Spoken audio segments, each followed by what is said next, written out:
ان الصلاۃ تنہا عن الفحشاء والمنکر، بے شک نماز برائی اور بے حیائی کے کاموں سے روک دینے والی ہے۔ فی زمانہ، آپ ذرا دیکھیں اپنے ارد گرد کہ کتنے نمازی ایسے ہیں کہ جب وہ نماز پڑھ کے آتے ہیں تو فواحش سے، منکرات سے بچنے کی کوشش کرتے ہیں یا بچے ہوئے ہیں۔ شاید ہی کوئی ایسا نظر آئے۔ وجہ کیا؟ یہی کہ ہم نماز پڑھ آتے ہیں، ہم نے اسے ایک روٹین ورک بنا لیا ہے، اور جو بات روٹین ورک میں شامل ہو جائے اس کا کوئی فائدہ نہیں ہے۔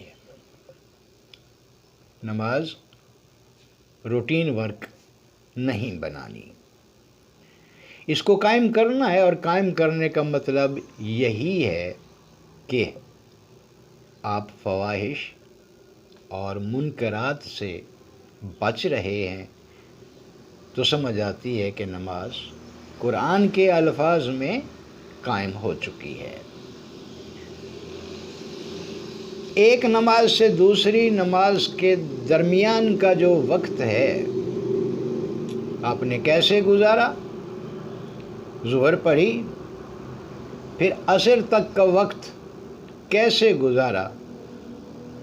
اب اگر اس دوران مثال دوں کہ آپ نے ہلکا پھلکا سا جھوٹ بول لیا، کسی کو دھوکہ دے دیا، کسی کا کوئی حق مار دیا یا چھین لیا،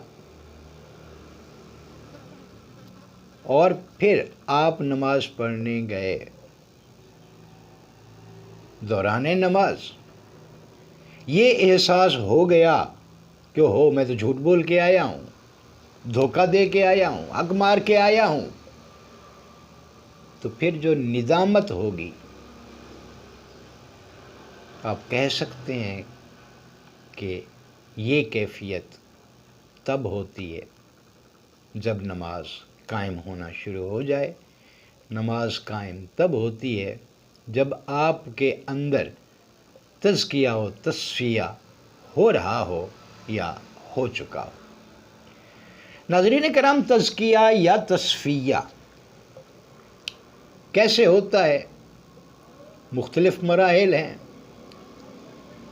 ارتکاز توجہ، اس کے ساتھ جس کو مراقبہ کہا جاتا ہے اس کا ہونا، استغراق کا پیدا ہو جانا، یعنی آپ اس میں غرق ہو جائیں، گم ہو جائیں، تصور اور ذکر بھی،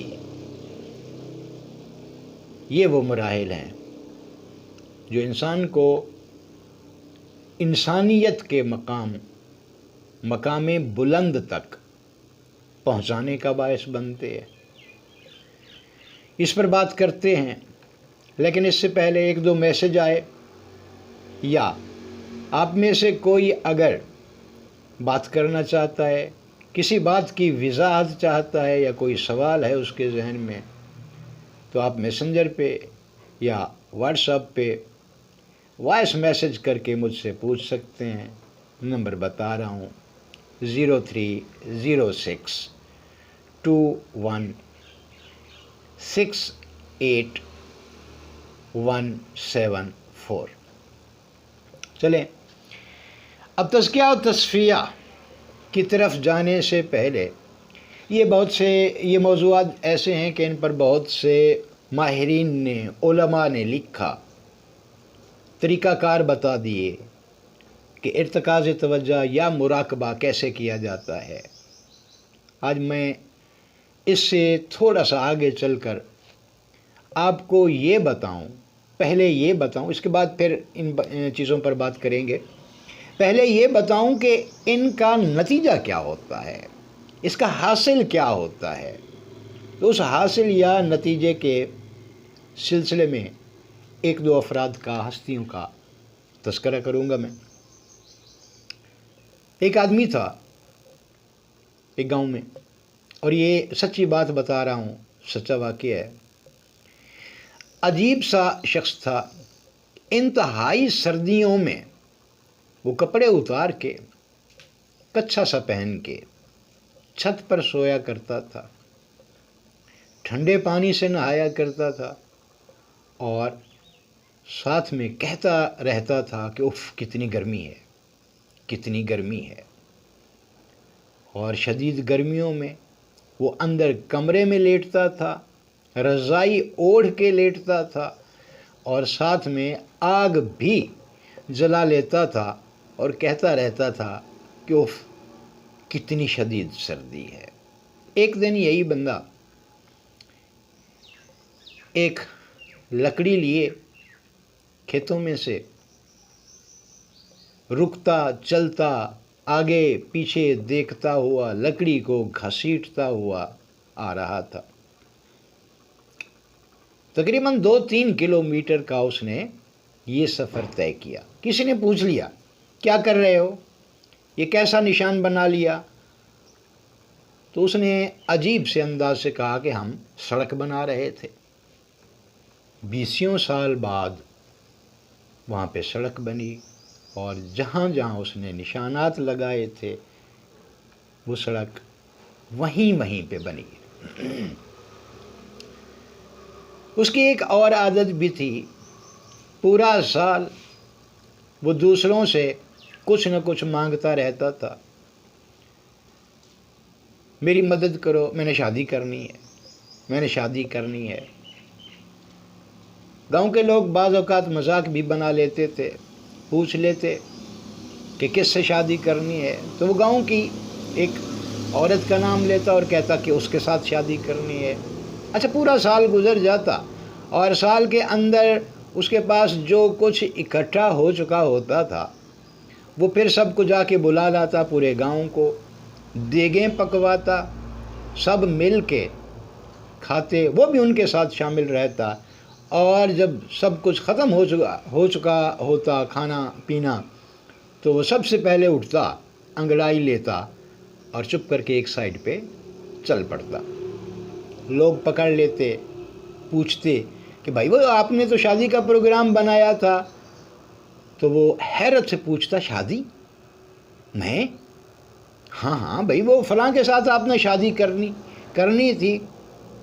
تو وہ کہتا نہیں توبہ توبہ استغفار، وہ تو میری بہن ہے۔ اور یوں وہ دوسروں سے اپنی گرفت چھڑا کے بھاگ نکلتا۔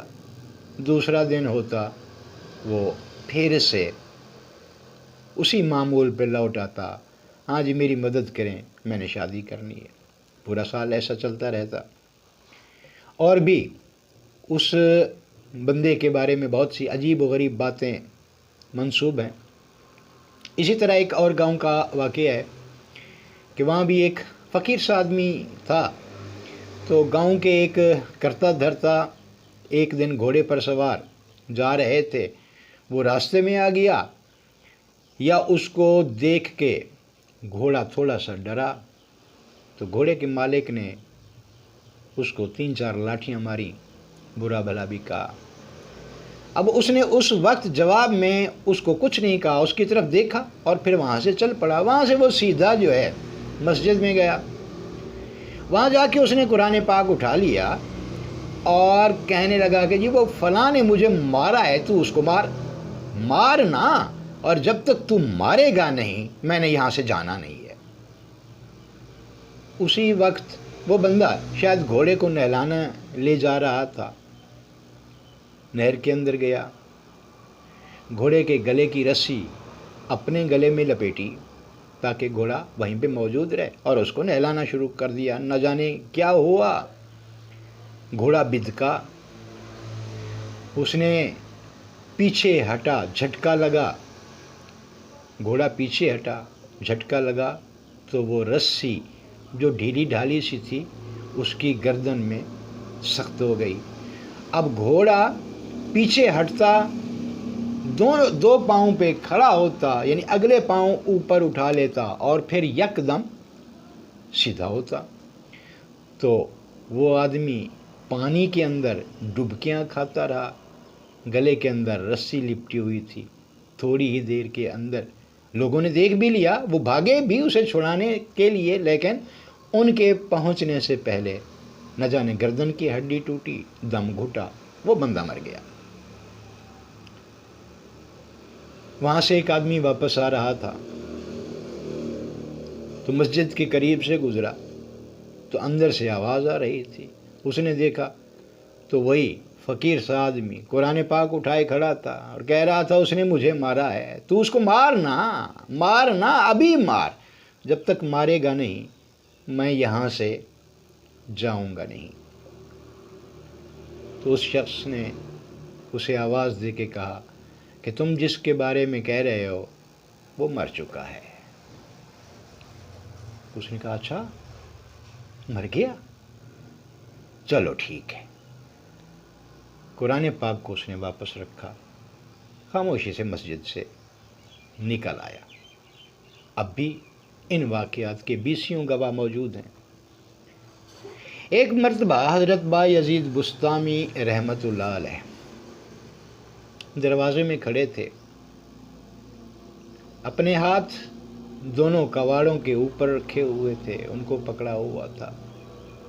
جانے کیا خیال تھا، جذب کی کیفیت تھی، اچانک وہاں ان کے سامنے سے ایک کتا گزرا۔ ان کی نظر اس کتے پر پڑی تو کتا وہیں پہ لوٹ پوٹ ہوا، گرا، تڑپنے لگا۔ کچھ دیر تڑپتا رہا، پھر اٹھ کے بھاگا۔ کہتے ہیں کہ پھر اس کتے کو کبھی سکون سے نہیں دیکھا گیا۔ کبھی وہ جنگلوں کی طرف دوڑ رہا ہوتا تھا، کبھی قبرستان میں جا کے کھڑا ہوتا تھا، اور کبھی مسجد کے دروازے کے آگے۔ عجیب پاگل پن کی سی کیفیت تھی اس کی۔ کچھ عرصے بعد ایسا ہوا کہ اگر کسی جگہ وہ آنکھیں بند کیے کھڑا ہوتا تھا تو گاؤں کے دیگر کتے اس کے چاروں طرف اکٹھے ہو کے اپنا سر جھکا کے کھڑے ہو جاتے تھے۔ اگر وہ کہیں بیٹھا ہوا ہوتا تھا اور گاؤں کا کوئی دوسرا کتا وہاں سے گزر رہا ہوتا تھا تو وہ انتہائی خاموشی سے ایک سائیڈ لے کے چپکے سے نکلنے کی کوشش کرتا تھا۔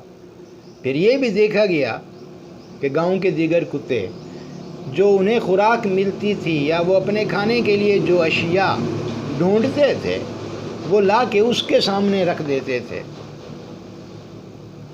اور وہ آنکھیں بند کیے پڑا رہتا تھا۔ کبھی آنکھ کھول کے سامنے دیکھ لیتا اس خوراک کے ڈھیر کی طرف، اور پھر دوسرے کتوں کی طرف بھی دیکھ لیتا، پھر آنکھیں بند کر لیتا تو وہ دوسرے کتے خاموشی سے آگے بڑھ کے اپنا اپنا حصہ اٹھا لیتے۔ وہ خود نہ کھاتا تھا نہ پیتا تھا، نہ پھر اس کے بعد کسی نے اس کی کوئی آواز سنی۔ بغداد کے اندر حضرت جنید بغدادی سے ایک بزرگ ملنے آئے۔ دونوں حال احوال پوچھ اور بتا رہے تھے۔ جنید بغدادی رحمۃ اللہ علیہ نے ان سے پوچھ لیا، سنائیے حضرت، آج کل گزر بسر کیسے ہو رہی ہے؟ تو انہوں نے کہا جی جب اللہ دے دیتا ہے تو شکر کرتے ہیں، اگر کبھی کسی ٹائم نہیں دیتا تو صبر کرتے ہیں۔ یہ سن کے حضرت جنید بغدادی نے انہیں بتایا، انہیں جواب دیا کہ اچھا آپ کون سا کمال کرتے ہیں؟ یہ بات تو بغداد کے کتوں کے اندر بھی ہے، وہ بھی ایسا ہی کرتے ہیں کہ اگر کچھ مل جائے تو کھا لیتے ہیں، نہیں ملتا تو صبر کرتے ہیں۔ کبھی کسی کتے کو ہم نے کسی سے کوئی چیز چھین کر کھاتے ہوئے نہیں دیکھا۔ تو وہ دوسرے بزرگ کچھ دیر بعد، پھر کچھ دیر کی خاموشی کے بعد انہوں نے پوچھا، حضرت آپ کیسے کرتے ہیں؟ تو انہوں نے کہا اگر وہ دے دیتا ہے تو اس کو تقسیم کر دیتے ہیں، دوسروں کو دے دیتے ہیں، نہیں دیتا تو شکر کرتے ہیں کے وبال سے بچ گئے، اس نے جو دیا پھر اس کی جب جواب طلبی کرے گا تو اس سوال سے بچ گئے۔ ناظرین محترم، یہ ہیں وہ نتائج جو تزکیہ و تصفیہ، مراقبے، توجہ، ارتکاز، تصور اور ذکر کے بعد حاصل ہوتے ہیں۔ یہی وہ مراتب ہیں، یہی وہ مقام ہے جس کی وجہ سے انسان خلیفۃ اللہ فی الارض ہے اور اشرف المخلوقات ہے۔